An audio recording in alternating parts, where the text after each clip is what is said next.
Good evening, everyone. Welcome to the Telfair Academy and to this really wonderful occasion tonight as we open the Walter and Linda Evans Gallery of African American Art. Before we begin our program, I'm just going to ask a little favor. We may have some folks waiting at the back. If you have an empty seat next to you, and if you could raise your hand, or if you have the opportunity to scooch inward to allow other folks to sit. We do have folks still coming in, so just to be aware. Anyone back there still need a seat? They're coming this way. Okay, great. All right, we're going to go ahead and get started then. I'm Harry DeLorme. I'm the Director of Education and a Senior Curator here where I've been for quite a long time. But I can say honestly that this is one of the most exciting events that I think that I can remember in all of my years at the museum. I think maybe the opening of the Jepson Center, but this is, I think, one of the most exciting events I think we've ever experienced here, one that's truly transformational for this museum. And we're really happy to have you all with us here tonight to celebrate that.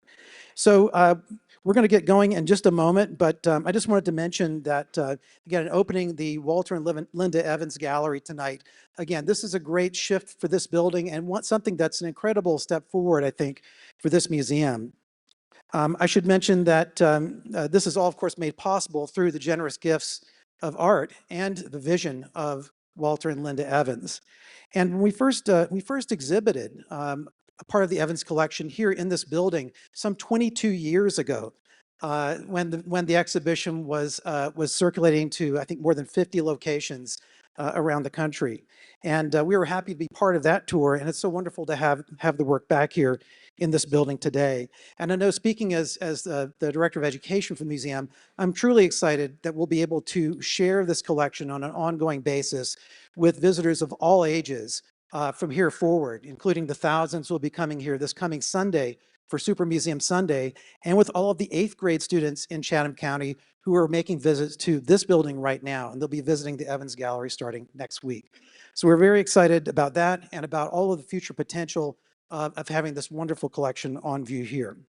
So to begin our program tonight, I'd like to start things off by welcoming Kim Dubois, who is our current president of Friends of African American Arts, which is a group founded by Dr. Walter Evans some 20 years ago. So I'm going to let Kim say a few words because Friends of African American Arts continues to be one of our important member groups and one that's really made a mark here at Telfair Museums. So Kim.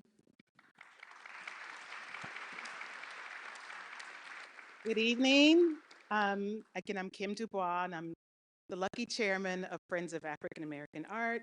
And I'm so honored to be here today on this truly momentous occasion for the Telfair Museums and the city of Savannah. More than 20 years ago, Dr. Walter Evans had a bold vision to correct the lack of representation of Black artists in our cultural spaces and to create a more inclusive art community here in Savannah. And we are so grateful that he founded FAAA, which has grown from a small group into a more vibrant community of collectors, artists, enthusiasts who have transformed Savannah's art scene. The Telfair offers our FAAA artist members an invaluable opportunity to showcase and platform their art and their point of view. Dr. and Mrs. Evans, on our 20th anniversary, the FAAA board and our members thank you for your generosity and for your unwavering commitment to enriching our city's cultural landscape. Representation is still important, and I know that this permanent space for vital African American art will deeply resonate with so many, inspire important conversations, and change the way we see ourselves. Thank you.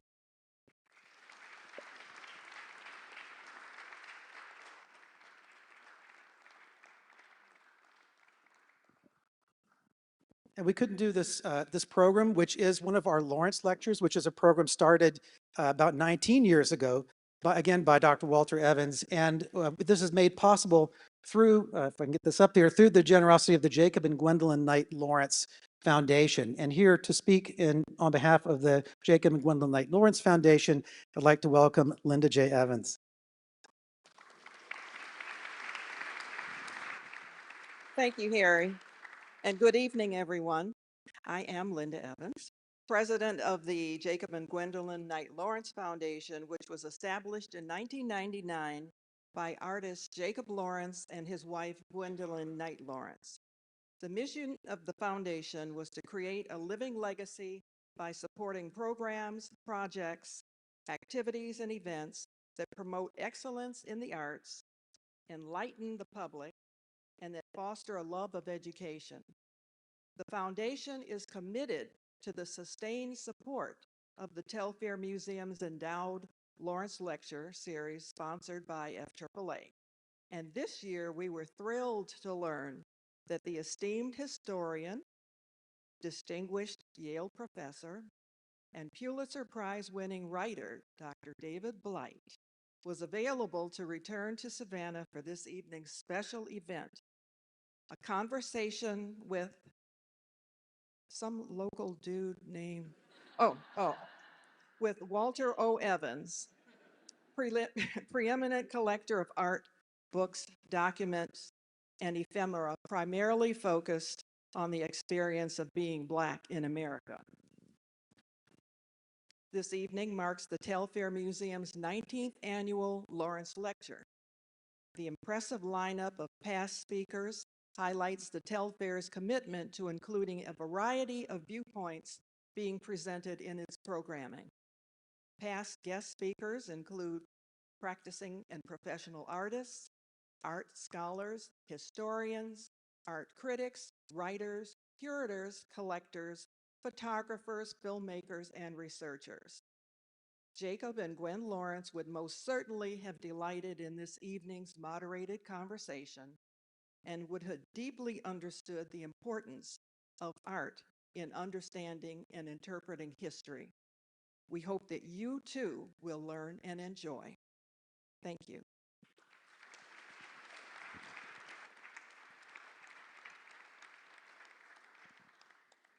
Thank you, Linda. And now on to tonight's featured program here. I want to invite Dr. Elise Gerstenecker, who is our Director of Cultural Affairs, to come up. She will be moderating our conversation tonight and introducing our two guests.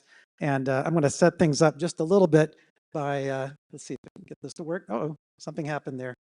I'm going to set this up just a little bit by showing you in one slide here all of the works that were part of this important gift from Walter and Linda Evans. So with that, Elise, I'm going to turn things over to you and we'll get things started. Am I ready? Okay, there we go. So, welcome everybody to this really wonderful opening occasion of the new Walter and Linda Evans Gallery of African American Art. I'm going to keep my introduction brief so we can get to the conversation between these two gentlemen that you all came to see. But a little bit about our two speakers. Dr. Walter Evans, as many of you know, is a Savannah born retired surgeon who began collecting African American art in the late 1970s while living in Detroit, Michigan. Guided by his own studies and by conversations with knowledgeable dealers, he purchased historical works by Black artists, and his initial motivation was for his twin daughters to see examples of Black creativity and achievement, given the lack of inclusivity and diversity in most museums at that time. Through his collecting, Walter has developed friendships with many artists and also began to acquire documents, books, and letters by important Black cultural, literary, and political figures. And by 1991, the breadth of this collection inspired the Evans family to share these treasures more widely. Through the encouragement of Savannah civil rights leader and family friend W.W. Law, an exhibition of key works from the Evans collection was presented at the Beach Institute African American Cultural Center. And this show sparked national and international recognition, and managed by Linda Evans, it traveled for 16 years to 50 museums, including Telfair. They still maintain an active schedule, I can attest to this, loaning works to exhibitions nationally and abroad. After retirement, Dr. Evans moved back to Savannah and he and Linda have contributed greatly, as you've already heard, to not only Telfair, but also the Savannah College of Art and Design. And Walter has lectured at national and international institutions about African American art, documents, and his collection. Now, the documents are key here. And tonight, Walter will be joined in conversation with Dr. David W. Blight. Dr. Blight is a Pulitzer Prize-winning historian, author, and teacher. He is Sterling Professor of History at Yale University and Director of the Gilder Lehrman Center for the Study of Slavery, Resistance, and Abolition at Yale, and President of the Organization of American Historians. He has also taught at Amherst, was the William Pitt Professor of American History at Cambridge University, and was the Rogers Distinguished Fellow in 19th Century American History at the Huntington Library in San Marino, California. His many significant publications include the book Yale and Slavery, A History, a narrative study of Yale's, it's 2 pages, historic involvement and associations with slavery and its aftermaths, and his biography of Frederick Douglass, among many, many others. And Dr. Blight has contributed to numerous newspapers, publications, and also, though he is no stranger, he is also not a stranger to Savannah. And tonight we're very happy to welcome him back in conversation with his longtime collaborator, Dr. Walter Evans. So please welcome them to the stage.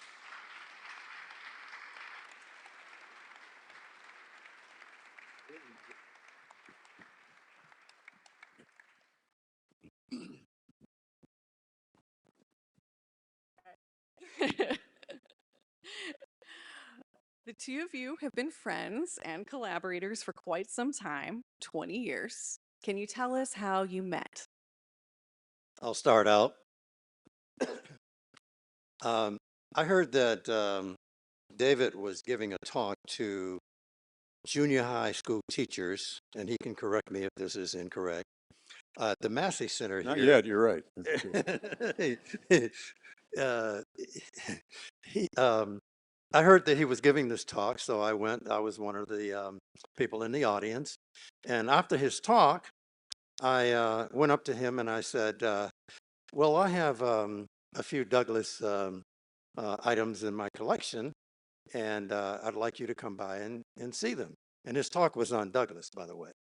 So sometime later, I don't know if it was that day or the next day, he came by the house, and I had pulled out all of this material for him to look at. Well, it was that unlikely meeting that we got to know and collaborate for at least 20 years. He says that he didn't decide to write the book right away, but I could see him thinking, because this material that I had was about a part of Douglass's life that had never really been known about. Very little had been written about Douglass, and he had 3 autobiographies and republished one of them during his lifetime, starting in 1845. And but he never talked about his family in these or his wife in these autobiographies. And much of the material I had was about this. So when he decided to write this book, he visited Savannah for at least once a year, sometimes twice a year for the following 13 years. But it didn't end there, because he told other scholars from universities, both here and on the other side of the Atlantic, about this collection.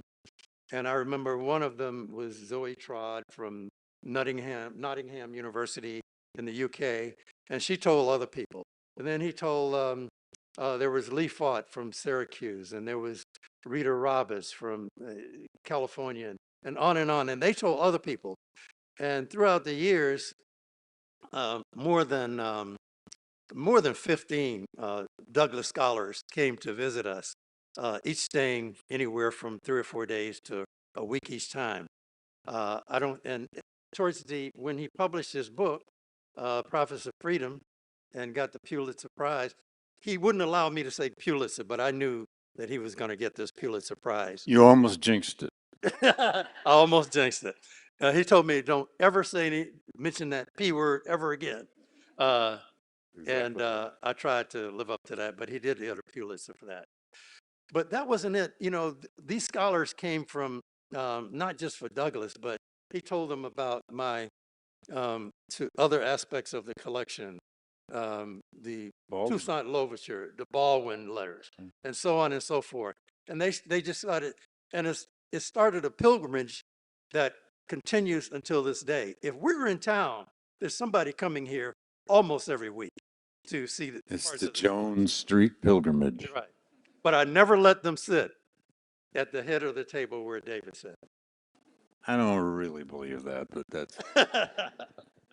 that's called my chair. That's mostly accurate. The one inaccuracy was the very day we met at that talk. The Georgia Historical Society was hosting that, and we went to lunch with the Georgia Historical Society people.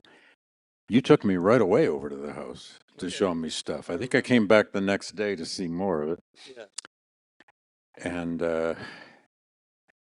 you left out the little part. One of my first questions to Walter was, who else has seen this?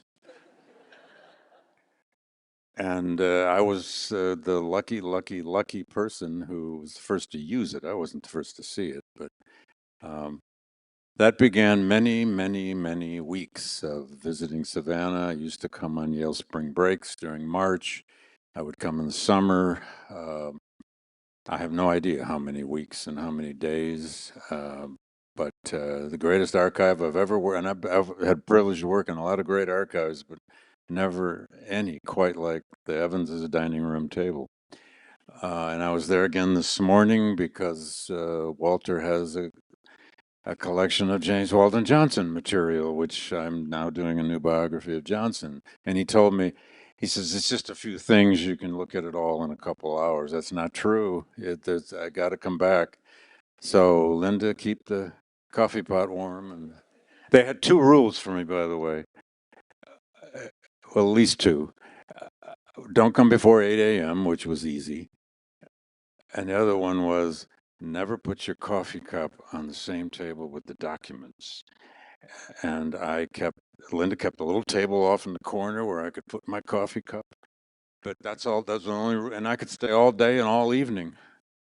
They'd be having dinner back in the kitchen. And I'd still be out working on the dining room. It was crazy. I'll tell you, one little, since Jacob Lawrence was up here, and what a thrill to even be part of some event named for Mr. Lawrence.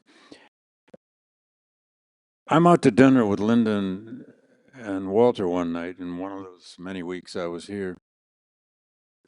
And this is when I learned every day I learned what a collector this man is, just by watching his passion.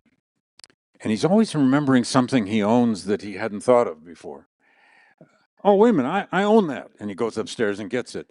But we're out to dinner, and I'm trying to impress them by saying, let me tell you, one time I met Jacob Lawrence.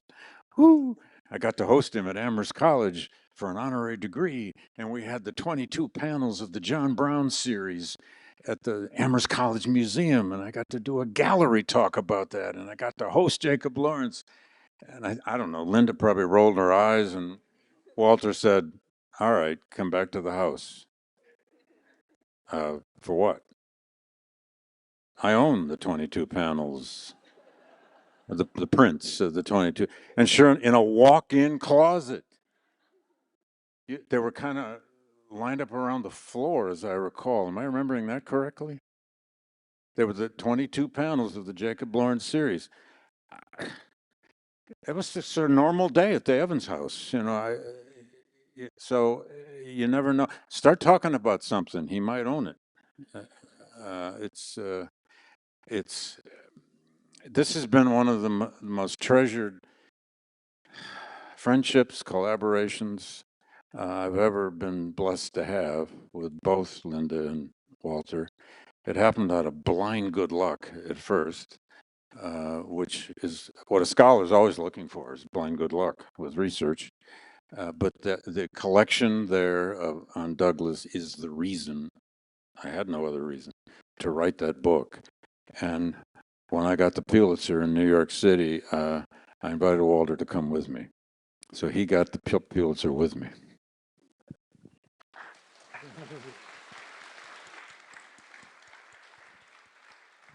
I just want to add one thing to Still that. claims it too.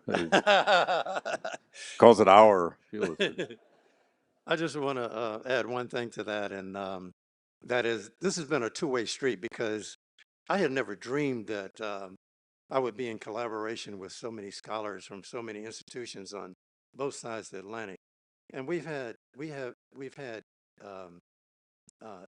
they all come to Savannah first, and they come looking for this and looking for that, and they want to borrow things. And if they're credible, we loaned it to them in almost every instance. And but I've learned so much from these people, and I've gotten to visit their museums in so many cities in Europe and then throughout the U.S.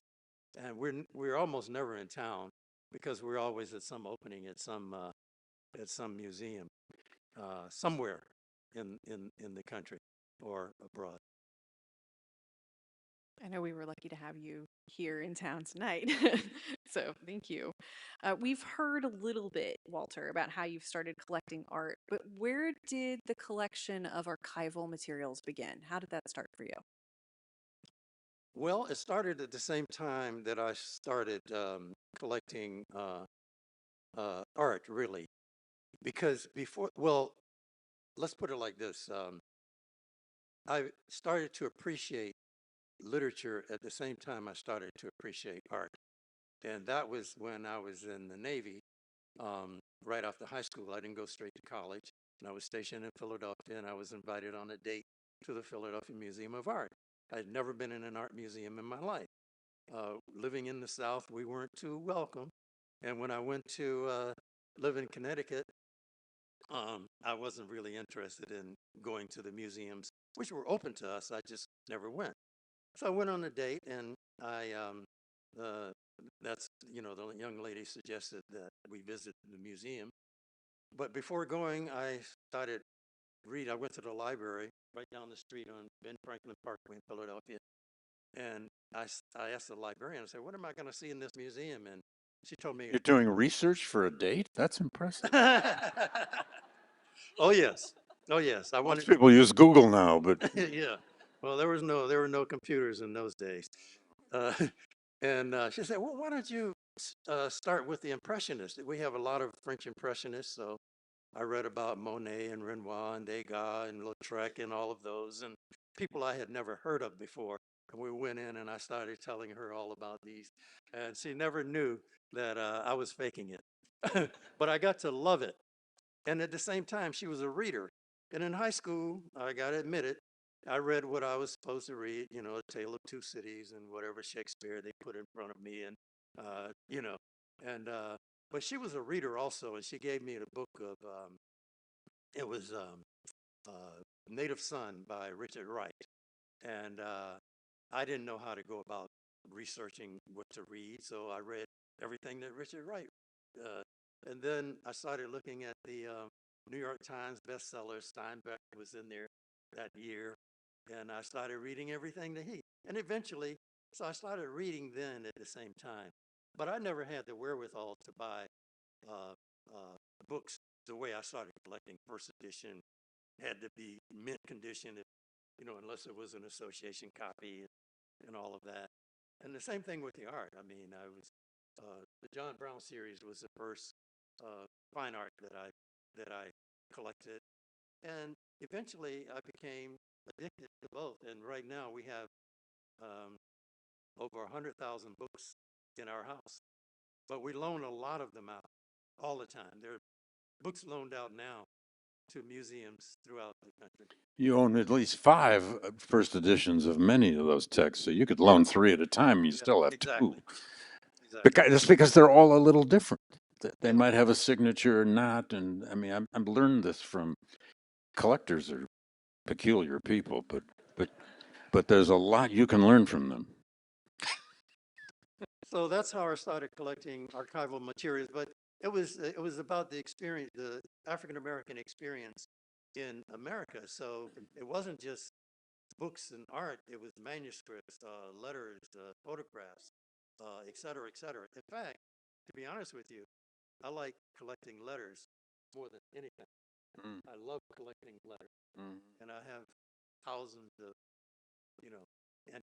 antiquarian, archival letters, mhm. including the James Baldwin. Yeah, I'm sitting there one day and doing research in Douglas, and Walter would always hover around and he'd say, "What are you seeing? What are you finding?" And he knows what he has, and yet he hasn't looked at every word of everything. And I say something, and then he says, "What else you working on?" Sometimes I'd have to say, Walter, I'm working. I'm on a clock here. Sorry, but one day he said, "What else you writing on?" He says, "Well, I'm doing this little book about 4 writers in the civil rights era who wrote about the memory of the Civil War." "Well, who?" "Oh, Robert Penn Warren, James Baldwin." And he says, gospel truth. He says, "Jimmy, just go over in the TV room to the right up above. I own, I forget how many hundred Baldwin letters." I said, "What? Why didn't you tell me?" He says, "You didn't ask." Well, and those letters are now happily at the Beinecke Library at Yale as well, but they're magnificent Baldwin letters, which in those years, there weren't that many of them. Baldwin was an elusive figure in terms of scholarly sources, less so now that the Schomburg has opened up their collection. But you never know what's there in that Evans collection until you just ask. Over above the TV to the right, Baldwin. Well, thinking about historical figures like Frederick Douglass, John Brown, Sojourner Truth, and Harriet Tubman, who are all depicted in art, books, or documents in the Evans collection, how do you think art contributes to our understanding of African American history? Well, David works for sometime with the Gilder Lehrman theory. I do. And we've been up to, in fact, we have a fellowship with Gilder Lehrman, if you talked me into doing there. But at any rate, they publish a newsletter, and I get their emails all the time. And that very question came up within the last week about how art affects history. And I want to read you just one little sentence. He did his research before the conversation. It says, My man's prepared, whatever he does. it says, artists, portraitists, sculptors, painters, and collage makers provide us with a visual interpretation of Black life, just as historians, novelists, poets tell a story through the written word.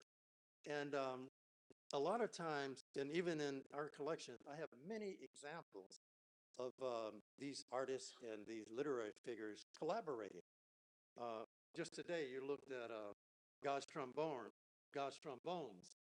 written by James Roland Johnson, and you're writing about that now. James Roland Johnson now. Well, we have we collected the illustrators for that. Aaron Douglas illustrated the 7 most beautiful poems you ever want to read. And one of the poems is about Savannah, so if you've never read God's Trombones, you must. But there are so many other examples of artists collaborating with with writers of the printed word. Phyllis Wheatley, for instance, enslaved Phyllis Wheatley poems on various subjects, religious and moral, was illustrated by another enslaved painter, and that was Scipio Moorhead. She wrote a poem in that very publication to SM. And so there were so many examples of art involved with literary, history, defining the experience of Blacks in America. And even before we came to these shores, long before this has existed. So art plays a very major role in the history of visual interpretation, as I found, as I read from this newsletter. There's an essay by James Weldon Johnson. Actually, he wrote on this subject all the time. It's called uh, uh, Race Prejudice and the Negro Artist. And the whole essay is this beautiful argument about how art of all kinds, and by art in this sense, he meant everything from painting and sculpture to the written word to particularly poetry, because Johnson was a poet. But but he, in so many different ways and metaphors in that essay, he tries to show how art can erode prejudice, how art can, he says, break down our inner walls, is his language, how it can dissolve the meanness in humanity. It can make you learn something that helps your mind dissolve it. It's a very interesting, and we don't always know how art affects us. That painting moves us and that painting doesn't. That statue or sculpture just moves us to tears, and that one is so generic it doesn't, or whatever. But art has a way of eroding and then building something inside of us. That's what Johnson's trying to get to in that essay. And he especially, in his, he quotes many poets, and he uses many examples of poetry that, and we all know that poetry can say more sometimes in one line than a historian can in a whole chapter, or a novelist can, in 5 characters. But a poet sometimes in a single line can just make you stop in your tracks. And I think to an essayist like Johnson, he loved this question because he was himself an artist and he knew all kinds of other artists, as you have. Uh, and in my experience, the artists don't always talk about their art. We're supposed to look at it and appreciate it more than we want them to explain it. And yet there are writers who do explain this. Johnson was one of them. So let's talk a little bit about the new gallery, okay, and the works in it. First, I think let's talk a little bit about how this entire idea came about, to have this gallery at Telfair. Well, I get asked many times. In fact, I'll start out by this. Linda and I were in University of Oregon last week this time, and we had an exhibition opening at the Jordan Schnitzer Gallery. And after we were there a few days, one of the senior curators said, "Would you be willing to gift us?" And she mentioned 3 or 4 different artists in the collection and different works in the collection. And I looked at her. But so we get asked all the time. I mean, there's not a month or two goes by that we don't get asked by museum. But anyway, one of your previous directors, who's here tonight, um, and senior curator, called me up and said, "We'd like to have a meeting with you." And I said, "Okay." I pretty much know what that means. But anyway, we got to talking, and they said, "We'd like you to donate some works from your collection to the Telfair Museum." And I said, "Okay, let me hear what you have in mind. What are you going to do with them?" And he said, "Well, what we'd like to do is, first of all," I said, "how many works would you like?" And he said, "Oh, around 20, 25." And I said, "Okay, so let's hear what you want to do with it." And he said, "We're going to establish a gallery in your name and Linda's name, and we'll rotate the works through that gallery, and it'll be on permanent. Some of the works will be on permanent display." And immediately we told him that we would consider that, and we did. And now I want to. I started out by telling you what this senior curator in Oregon said last week. Well, they own 23. This is Jordan Schnitzer Museum on the University of Iowa in Eugene. They own 23,000 art objects, not all paintings, but ephemera, et cetera, et cetera. And it's a relatively. The museum is about the size of this one. So it's not a gigantic museum. And I said, how do you show all this work? And they says, well, we can't. And these were exquisite works. They took us down in the archives, and they showed us this exquisite work, and gives you chills. But they didn't have any African American art that I know of. And I said, you can't possibly show this work. They said, well, we'll get around to it. It would take 30, 40, 50 years. But here, this director told me that this work would always be on display, and that hit a high note for us. It was, and immediately we said, yes, we'll do it. We are very grateful that you said yes.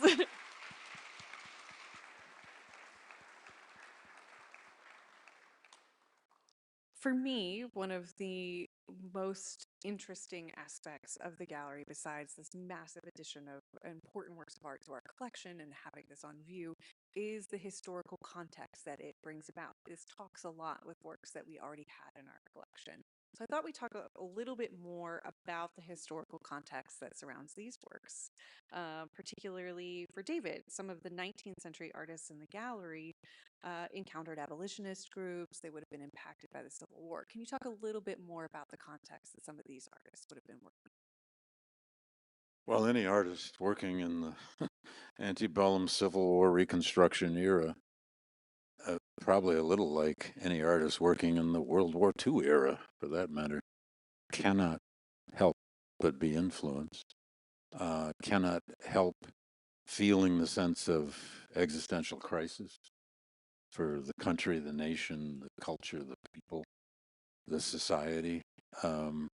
If they'd encountered abolitionists of various kinds, they encountered um, generally difficult to deal with people, but radical people who were not always good at making friends, but they were very good at trying to change the world. Maybe we've all known a few people like that.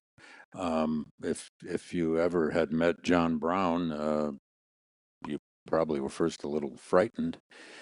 Um, he was not easy to have lunch with. And William Lloyd Garrison, or for that matter, Frederick Douglass. Douglass didn't actually make friends very easily either. That has to do with his roots as a slave and his inability to trust people. But if you met people on the edges of society who were trying to change that society, overthrow that society, remake it, you'd have felt this passion, you'd have felt this energy. And of course, if you lived through the Civil War, I mean, we talk now. I mean, I don't know what's happening in art right now, trying to respond to what our society is living through, our political culture is living through. But how can they not be influenced, whether they're a playwright or a painter or a sculptor or a poet? Yeah, I know. That's happened to me before. Um, but, you know, uh, there are ways in which the American Civil War and its many related questions are all over American art. Slavery is the first question, but so is the existence of a country. So is death on a scale no one had ever experienced. So it's a period of American history. It influenced literature forever. It influenced poetry. It didn't influence the literature as much as people have always wished. Everyone keeps saying, "Where is the great Civil War novel?" Well, they've been written. They just aren't always about the war. Um, but artists are always shaped by the politics, the war, the transformation that their society go through. Uh, Maybe it's one of the reasons they paint landscapes. Maybe it's one of the reasons they turn to the pastoral. Um, why did Duncanson do landscapes? I don't know enough about Duncanson, but you do. Um, in fact, when those of you who haven't been to the Evans home, when you're doing research on the dining room table, you're surrounded by at least 4 or 5 Duncansons, 2 or 3 Bannisters. I forget now. I mean, you forget that you're sitting under all these great paintings by 19th century African American painters. Oh, and there's a tanner on the wall too, Henry also a tanner. You're sitting in their own museum. In this case, they're almost all landscapes, which make good dining room art. But these were African American artists doing landscapes. That gives it a little different twist. Anyway, that's just a general reaction. I can't remember specific pieces unless you name them for me. But Duncanson, how did he become so fascinated with landscapes? He lives through this whole era. Well, you ask about the abolitionist relationship to 19th century African American artists.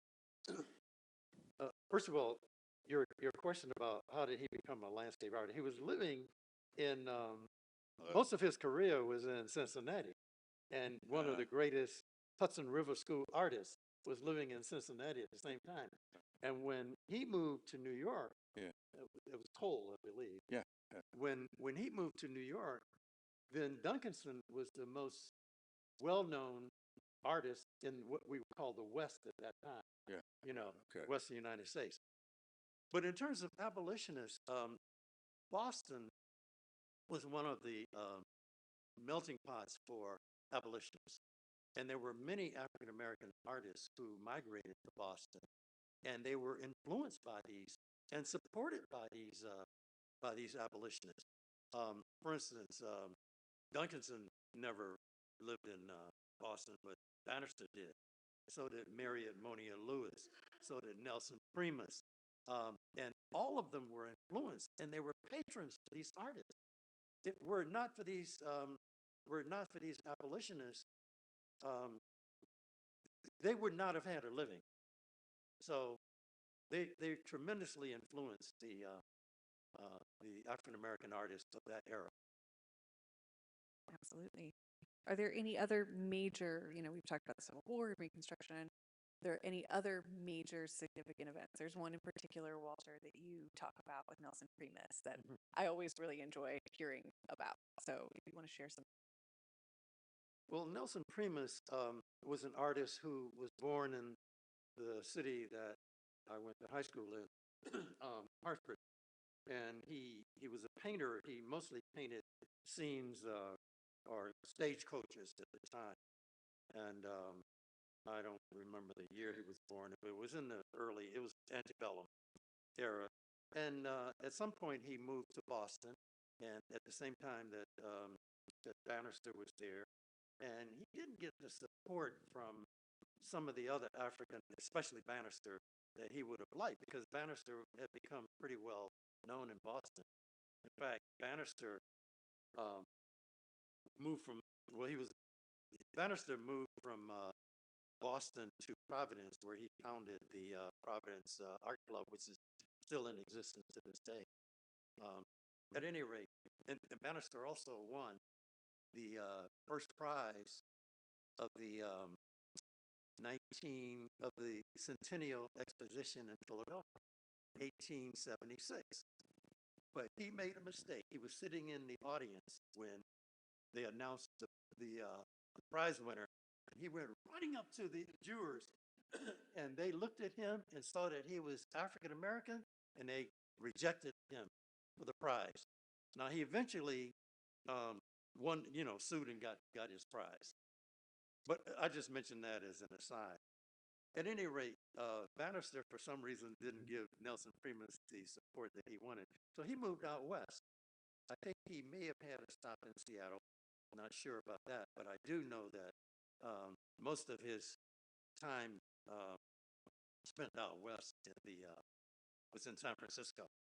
And he was living in San Francisco in 1906. Everybody here knows what happened in 1906. It was a great earthquake. And most of his paintings were destroyed in that earthquake. In fact, I'm not sure, but I think we may have had the largest collection of Nelson Primus's work. We had four. We collected four of his works because there are very few exist. In fact, a lady, I participated in a lady who got her PhD dissertation on Nelson Primus, who was at the and she came down to Savannah to study art and Nelson Primus's work. I don't know what else. I don't remember the conversation we had about Nelson Primus, but that's This kind of tendency towards movement and migration is really, I think, an interesting theme that sort of accidentally emerges in when you're looking at the works in the Evans Gallery and studying these artists. And that was kind of one of the other sort of themes that I saw drawing through. I wanted to make one other point, though, about landscape. Yeah. Up until the 1920s, when Alain Locke got involved, and when James Weldon Johnson got involved in suggesting to these artists, these African American artists, that they should paint what they know, life around them. Up until that time, you find very few black artists that painted anything other than landscapes, still lifes, or portraits of whites, including what was it? Well, all of these artists that we named in the 19th century art, very few painted anything other than that. The black figure didn't come in their works until the 1920s, 1930s. Edmonia Lewis kind of broke through that a bit with sculpture, though, didn't she? She did. Yeah. She did. She did black subjects. She did. To say the, and all of them did black subjects. Yeah. Most of Edmonia made her name in Boston before she went to Rome. Right. And and most of her subjects were abolitionists. Yeah. The majority of them. Yeah. She painted these placards. This is how she made the money to finance her trip to Rome. Right. She painted these placards. There were these portraits of the abolitionists. Scholl, who died in Colonel. Shaw. Yeah. And Robert Gould Shaw. exactly. So I could sit up here and talk to you all night. Let's do but it. I won't. We could talk about migrations and historical movements all day. But I do want to ask, are there future collaborations for you in store connected with the Evans collection? Oh my goodness. One just started this morning. Oh, there are so many. We have so many people coming down here from the museum and all over, and we always want to listen to what they want to borrow. So we're not, we always entertain their requests, and there are many. There are actually two contingents of Beinecke Library people coming to Savannah yes. in the next month. One, a delegation of their, I don't know, their literary society. University Literary Council. That partly that means donors. And they're dragging me along with them to speak to them, I guess. But ever since the Beinecke curators first visited you and did their own analysis and assessments of your collection, they've kept a keen interest in Savannah, to say the least. And of course, I'm sure most of you know that the Evans Douglass collection is now all at the Beinecke Library, and a breathtaking special thing for me, to say the least. Although I was a little annoyed at one point that I could have had that collection across the street from my office instead of having to come to Savannah all those times. But I love Savannah, but and if you don't know this already, the Beinecke did a major exhibition of the Evans Douglass collection, about as big an exhibition as they ever do. And if you've ever been to the Beinecke Library, it was the entire mezzanine plus the first floor. And those magnificent scrapbooks, each of them had its own glass case.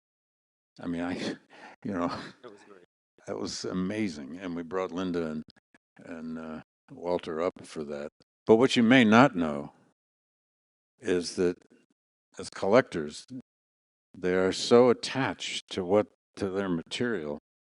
When the Beinecke bought that collection, they were going to send their, professional staff here, box it all up, move it. They do this all the time. No. Walter rented a van, and he and Linda boxed it all up themselves, loaded that van, and drove it to the loading dock on Winchester Street in New Haven, Connecticut, and delivered it, which was amazing. And it was 1 month before COVID hit. Remember? I don't know how what it got there after that, but there it is. It's all been digitized. The whole world now uses that Douglass collection as a digital source. So I did it the real way, though, page by page. Well, one of the exciting things that may come about, we don't know for certain, is that I've given several talks at the Grolier Club. I don't know how much you know about the Grolier Club in New York, but I love going up there. I just love it. And we've had a great relationship. It's a private club, by the way, and they've asked me if I would be interested in joining, but we don't have that wherewithal. It costs a little bit too much for us. But I love speaking up there. And they have been down here. They want the books. They may not want your membership. They want the books. They've been down here a few times, and they're going to make a few other trips down here. And they may want to do this. Please don't. Insider knowledge, don't repeat. This is a public event, and they have a camera.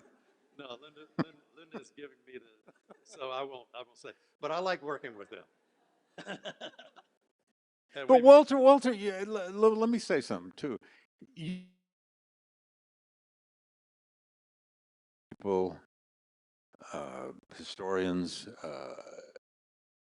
discover and appreciate African American artistic and literary history. Let's put it that way. But they may not have otherwise done. I remember when MoMA did the Jacob Lawrence show. You were all over that. And that was that was a hugely popular exhibition at MoMA. Everyone was talking. Have you been to the Lawrence exhibit? And I went there and kept looking for the Evans notes all over the stuff. You lent books to that, paintings, everything. So I mean, maybe you should say a word about that, because there's a sense in which, whether you always know it or not, your mission and your passion has a great deal to do with making the world learn about this, making Americans learn about this, because you didn't learn about it at first, but now everyone can.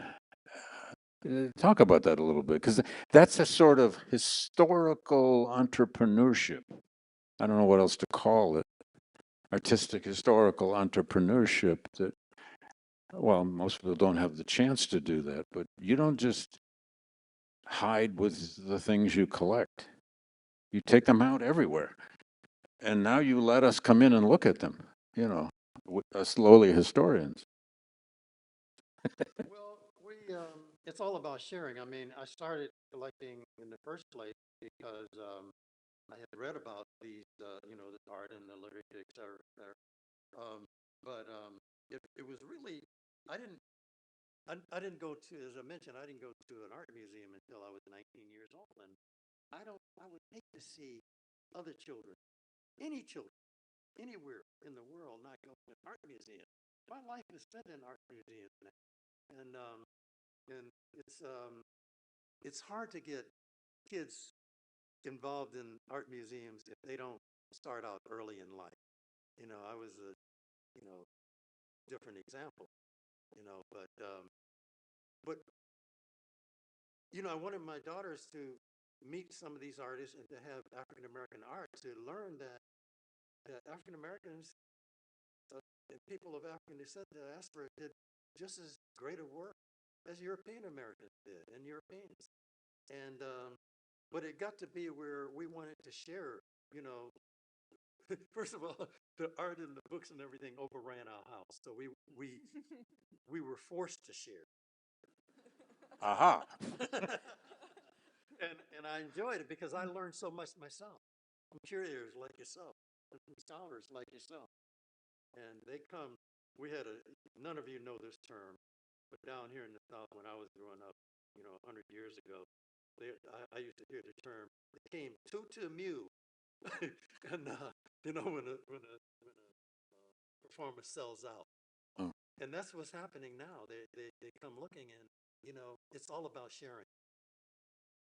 One day I'm sitting there at the dining room table, and again, Walter comes up and says, "What are you seeing? What are you finding? What are you seeing?" I said, "Walter, this is flat out amazing. I didn't realize Frederick Douglass did speaking tours in the Deep South. I never knew that. I don't think any of us did. And there's all these clippings of him going. He lands in Charleston, comes through Savannah, speaks in Savannah. He's going down to Jacksonville for this sort of quasi World's Fair they had in Jacksonville, and he's the keynote speaker.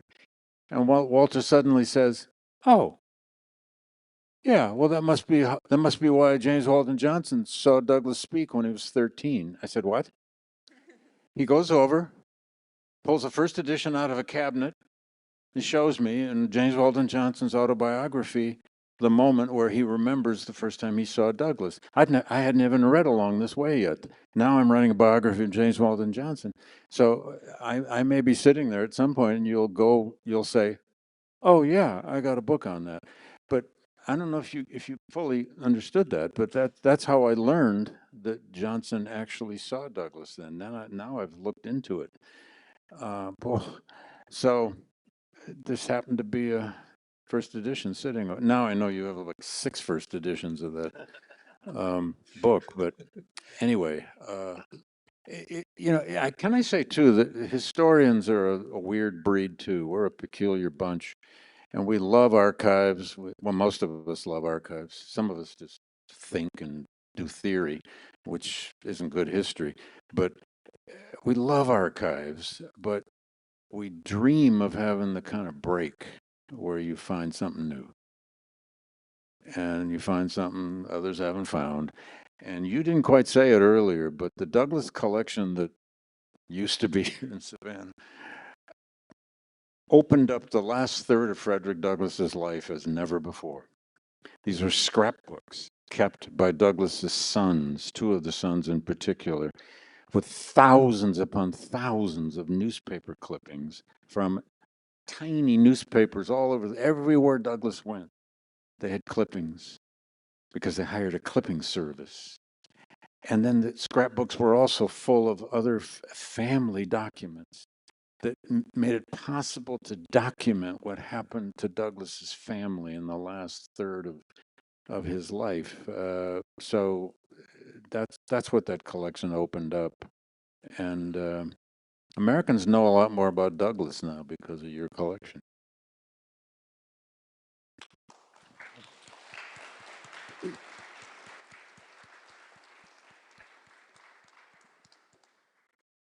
Well, I think we should continue this conversation at our reception downstairs, but I want to thank you both for your time and answering all of these questions and sharing more of your knowledge about this material with this audience tonight. Thank you both so much. Thank you. Thank you.